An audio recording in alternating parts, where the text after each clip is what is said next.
안데르센의 동화, 빨간 구두. 옛날 아주 먼 옛날에 캐런이라는 예쁘고 연약한 소녀가 살고 있었어요. 이 소녀는 너무나 가난해서 따뜻한 여름에는 신발 한 켤레조차 없어서 늘 맨발로 다녀야 했답니다. 차가운 바람이 불어오는 추운 겨울이 되면 발이 얼지 않도록 투박하게 만든 나무 신발을 신어야만 했죠. 그래서 캐런의 작고 여린 발등은 언제나 차가운 공기에 노출되어 새빨갛게 얼어 있었어요. 아이의 가난한 처지가 발끝까지 고스란히 드러나는 모습이었답니다. 마을 한가운데에는 한 구두장이의 아내였던 늙은 할머니가 혼자 살고 있었어요. 할머니는 인자하고 마음씨 착한 분이셨죠. 어느 날 할머니는 낡은 붉은색 천조각 몇 개를 가지고 세상에서 가장 정성스러운 마음을 담아 작은 신발 한 켤레를 만들었답니다. 비록 신발은 조금 투박하고 거칠었지만 어린 캐런의 작고 예쁜 발에는 그럭저럭 잘 맞았어요. 중요한 건 할머니의 따뜻한 마음과 깊은 배려가 그 신발 한 켤레에 오롯이 담겨 있었다는 것이었죠. 이 신발은 캐런에게 단순한 물건이 아니라 세상의 온정 어린 시선을 처음으로 느끼게 해준 소중한 선물이었답니다. 캐런이 그 붉은 신발을 선물 받은 바로 그날, 슬프게도 캐런의 엄마는 세상을 떠나고 말았어요. 너무나 갑작스러운 이별이었죠. 그 붉은 신발은 장례식에 참석할 상복으로는 전혀 어울리지 않았지만 캐런에게는 달리 신을 신발이 없었답니다. 그래서 캐런은 맨발 위에 그 붉은 신발을 신고 초라하게 꾸며진 엄마의 관을 따라 엄마의 마지막 안식처까지 쓸쓸하게 걸어갔어요. 작은 발걸음마다 슬픔과 애처로움이 묻어나는 순간이었죠. 그때 마침 크고 낡은 마차 한 대가 삐걱거리는 소리를 내며 그 길을 지나가고 있었어요. 마차 안에 앉아있던 나이 지긋한 귀부인이 마차 창문 밖으로 시선을 주다가 붉은 신발을 신은 채 홀로 서 있는 가엾은 캐런을 보게 되었답니다. 귀부인은 소녀의 애처로운 모습에 깊은 연민을 느꼈어요. 귀부인은 마차를 세우고 목사님에게 이렇게 말씀했죠. 저 불쌍한 소녀를 저에게 맡겨주십시오. 제가 이 아이를 제 딸처럼 잘 돌보겠습니다. 캐런은 이 모든 행운이 자신이 신고 있던 특별한 붉은 신발 덕분이라고 생각했어요. 붉은 신발이 자신에게 새로운 삶을 가져다 주었다고 굳게 믿었답니다. 하지만 늙은 귀부인은 캐런의 발에 신겨진 그 붉은 신발을 보자마자 끔찍하다며 얼굴을 찌푸렸어요. 그리고는 당장 불태워 버리라고 엄하게 명령했죠. 이제 캐런은 단정하고 몸에 잘 맞는 예쁜 옷을 입게 되었고, 글을 읽는 법과 바느질하는 법 같은 교양도 배우게 되었어요.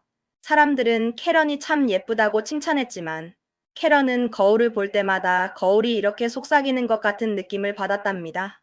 너는 그저 예쁜 것보다 훨씬 더 아름다운 영혼을 가지고 있단다. 이런 속삭임은 캐런의 마음에 깊은 울림을 주었죠. 얼마 지나지 않아 그 나라의 여왕님과 어린 공주님이 마을을 방문하는 중요한 행사가 있었어요. 모든 마을 사람들이, 물론 캐런도 예외 없이 궁전으로 우르르 몰려들어 창문가에 서 있는 어린 공주님을 보려고 했답니다.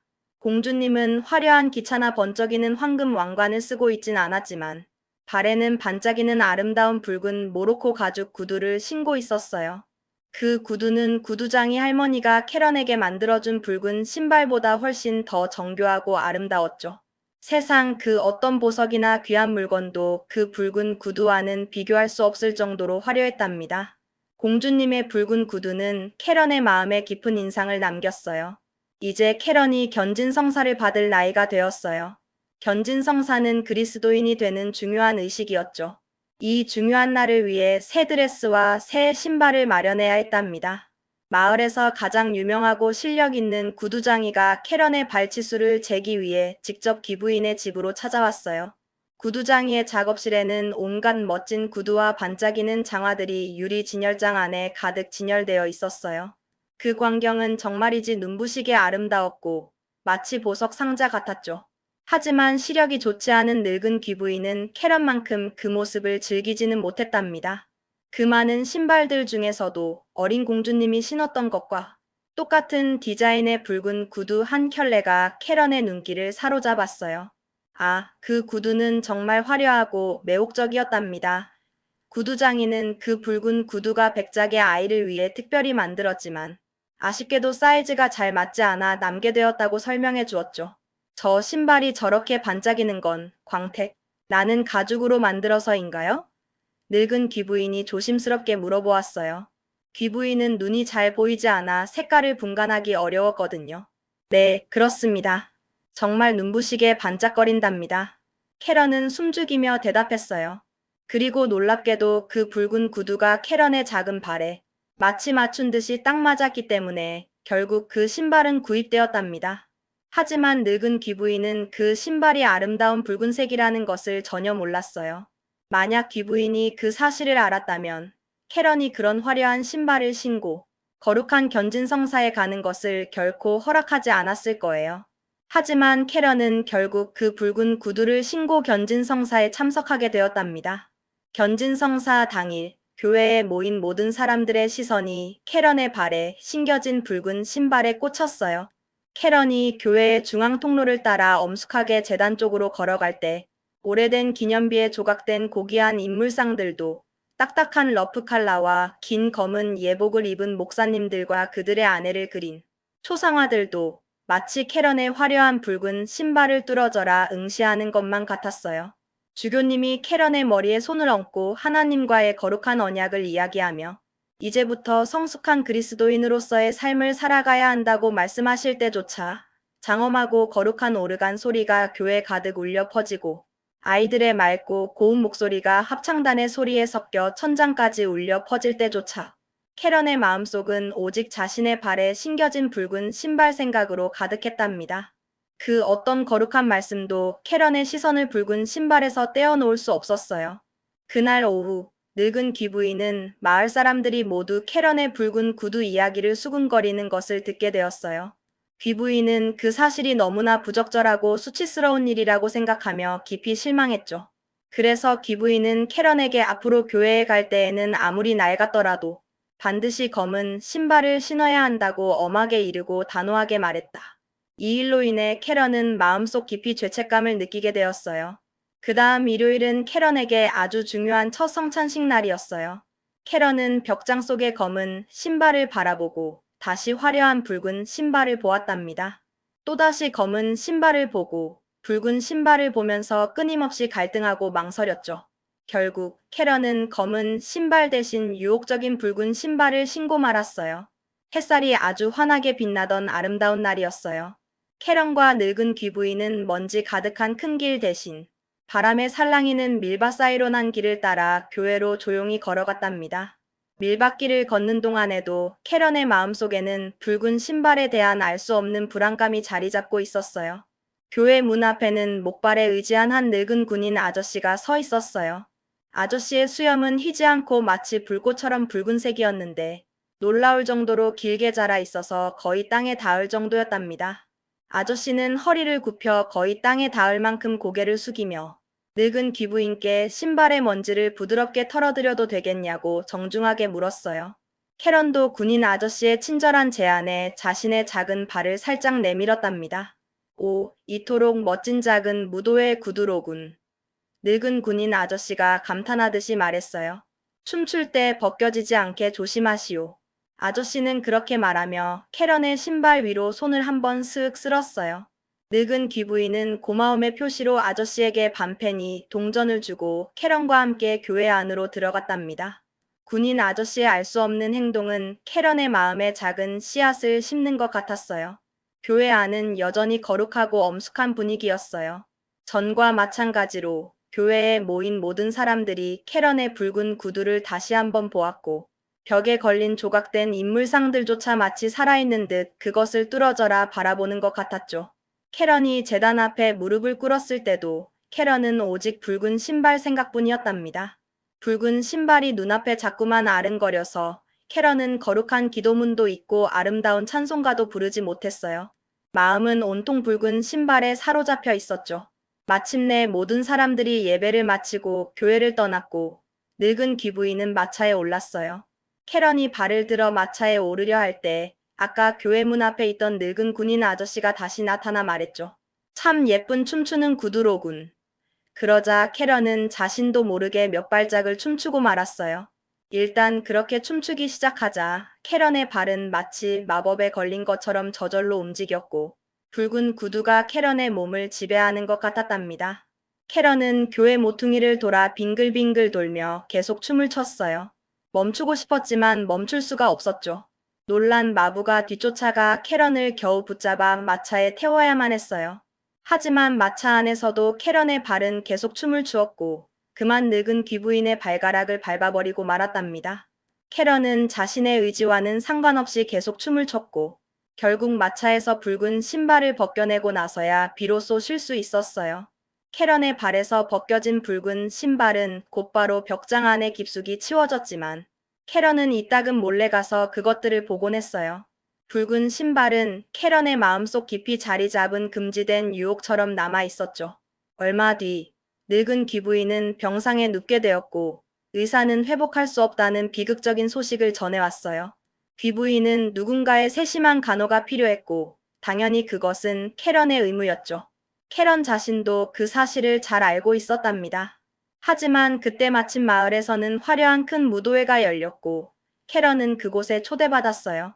캐런은 중병에 걸려 고통스러워하는 늙은 귀부인을 바라보았고 다시 벽장 속의 붉은 신발을 보았답니다. 캐런은 망설임 끝에 붉은 신발을 신고 말았어요. 이 정도는 죄가 되지 않을 거야. 단 한 번의 유혹일 뿐이야. 캐런은 그렇게 스스로를 위로했지만 사실은 이미 죄의 유혹에 빠져들고 있었죠. 캐런은 결국 무도회장으로 가서 춤을 추기 시작했답니다.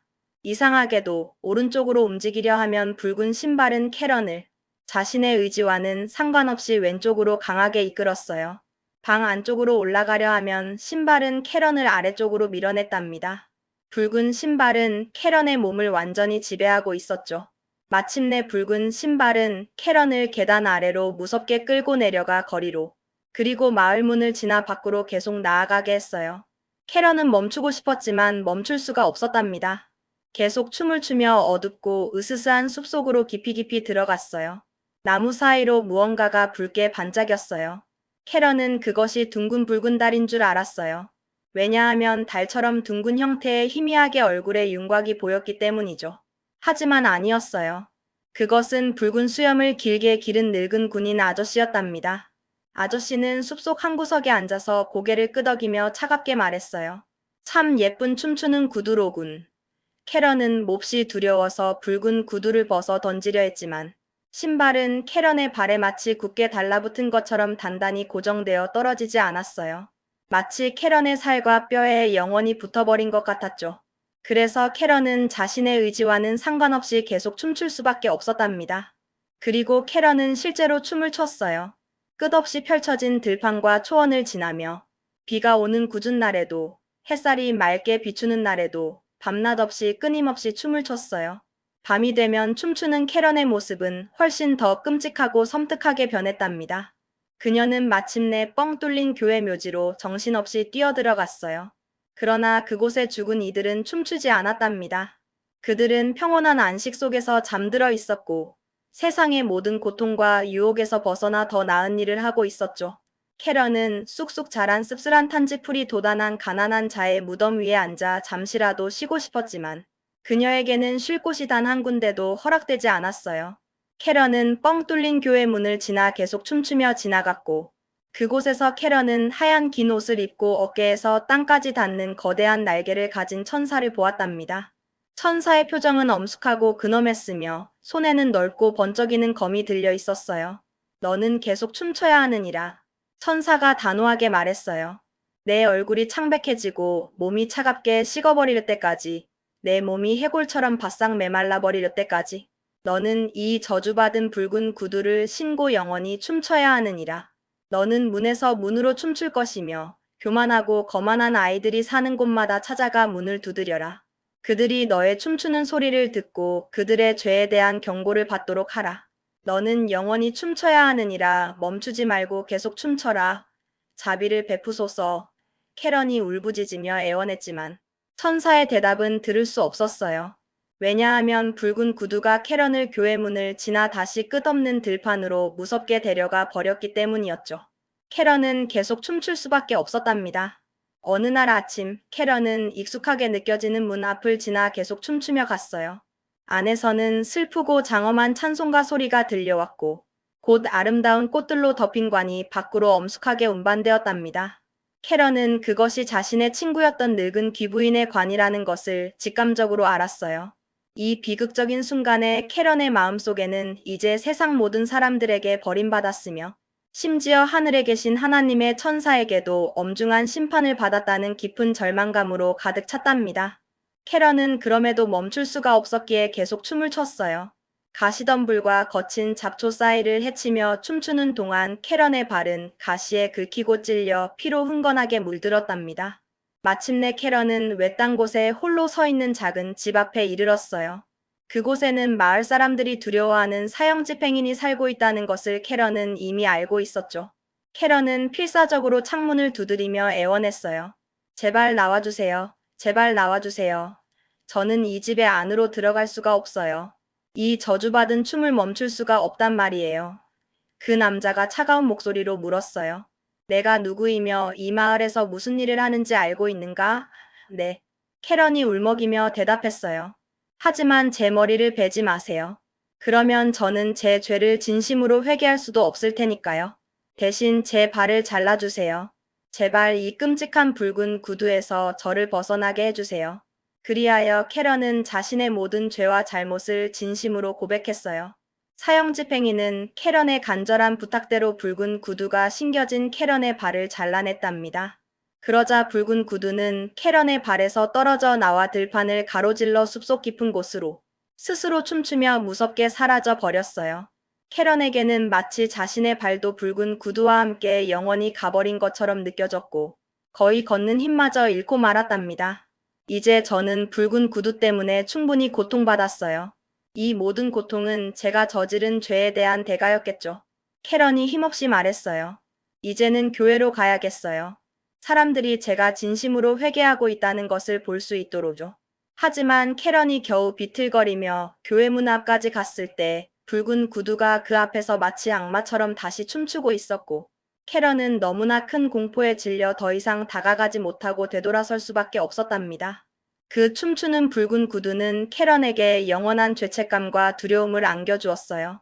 그 주 내내 캐런은 가장 깊은 슬픔을 견디며 끊임없이 쓰라린 눈물을 흘렸어요. 마음속에는 죄에 대한 후회와 고통이 가득했죠. 일요일이 되자 캐런은 다시금 희미한 희망을 품고 스스로에게 말했어요. 이제 나는 충분히 고통받았고 충분히 속죄하려고 노력했어요. 교회 안에서 고개를 높이 들고 예배를 드리는 사람들만큼은 되었을 거예요. 그래서 캐런은 다시 한번 용기를 내어 교회로 갔답니다. 그러나 교회 묘지 문 앞에 이르기도 전에 붉은 구두가 그곳에서 여전히 춤추고 있었고 캐런은 또다시 공포에 질려 발걸음을 돌릴 수밖에 없었어요. 이번에는 죄에 대한 슬픔이 그 어느 때보다 깊고 무거웠답니다. 캐런은 마지막으로 목사관으로 찾아가 간절히 애원했어요. 자신을 그 집의 하녀로 받아달라고요. 보수는 전혀 원하지 않으며 부지런하고 성실하게 일하겠다고 맹세했어요. 캐런은 그저 선하고 경건한 사람들과 함께 지내며 마음의 평화를 찾을 수 있는 집을 원한다고 했답니다. 목사님의 아내는 캐런의 진심 어린 모습에 깊은 연민을 느끼고 그 부탁을 들어주었고 캐런은 이제 근면하고 사려 깊은 하녀가 되어 목사관에서 새 삶을 시작했어요. 저녁이 되면 설교자님이 성경 말씀을 읽어주셨는데 캐런은 그 말씀 한 구절 한 구절을 진지하고 경건한 마음으로 귀 기울여 들었어요. 목사님의 아이들은 모두 캐런을 친언니처럼 사랑하게 되었지만 그들이 아름다움이나 화려한 치장에 대해 이야기할 때면 캐런은 슬픈 듯 고개를 저으며 조용히 돌아서곤 했답니다. 그런 모습은 캐런의 깊은 회개와 참회를 보여주는 것이었어요. 일요일이 되면 목사님 가족과 아이들은 모두 교회로 갔고 아이들은 캐런에게 함께 가자고 물었어요. 그러나 캐런은 슬픈 얼굴로 아이들을 먼저 보내고 홀로 목사관에 남았답니다. 그리고 자신의 작은 방으로 가서 찬송가 책을 손에 들고 경건하고 온화한 마음으로 그 페이지를 한 줄 한 줄 정성껏 읽었어요. 그때 바람을 타고 교회에서 들려오는 장엄한 오르간 소리가 캐런의 작은 방 안으로 부드럽게 흘러들어왔어요. 캐런은 눈물을 머금고 창밖 하늘을 바라보며 간절히 기도했어요. 오, 하나님, 저를 도와주소서.